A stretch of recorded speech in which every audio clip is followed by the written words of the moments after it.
কৃষ্ণ।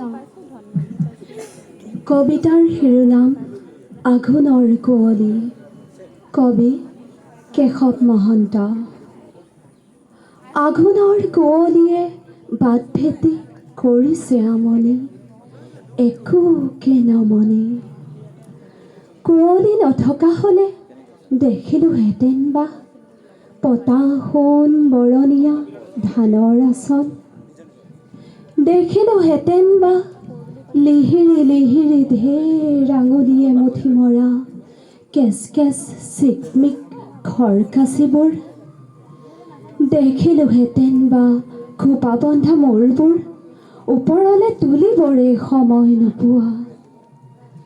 দেখিলোহেঁতেন বা পতা সোণ পথাৰত লঘু পৰিহাসময় হাঁহিবোৰ তেল হালধীয়া।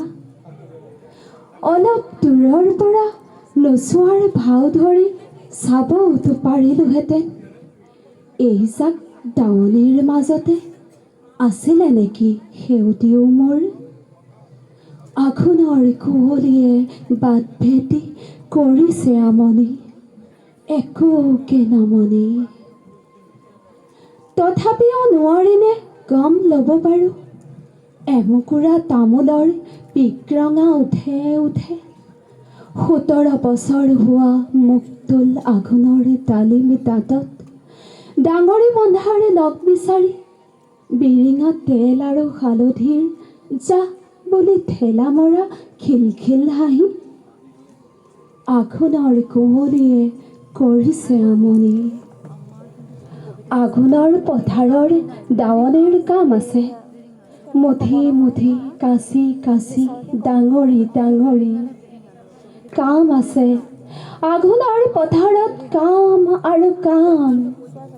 আঘোণৰ আকাশেদি কোনোবা বিললে মন কাঢ়ি বনহাঁহ জাকি মাৰি গ'ল। আঘোণৰ আকাশতে উৰুলিৰ ৰাগী আছে, ৰাগী আছে। আঘোণৰ আকাশত ৰাগী আৰু ৰাগী। আঘোণৰ পাতটোহে কুঁৱলীৰে ঢকা, মন হাঁহ খেদি খেদি বন শেষ হ'ল। আঘোণৰ কুঁৱলীয়ে বাট ভেটি ল'লে। বৌদেউ, আপুনি যে কৈছিলে সেউতীৰ কথা, মোৰ কথা সেউতীক কৈছিলে জানো? আঘোণৰ কুঁৱলীত ধাননি লুকালে, আঘোণৰ কুঁৱলীতে সেউতী হেৰালে। ডাঙৰি বান্ধিম বুলি তৰাজৰী তোলাতে থাকিল। কৃষ্ণ।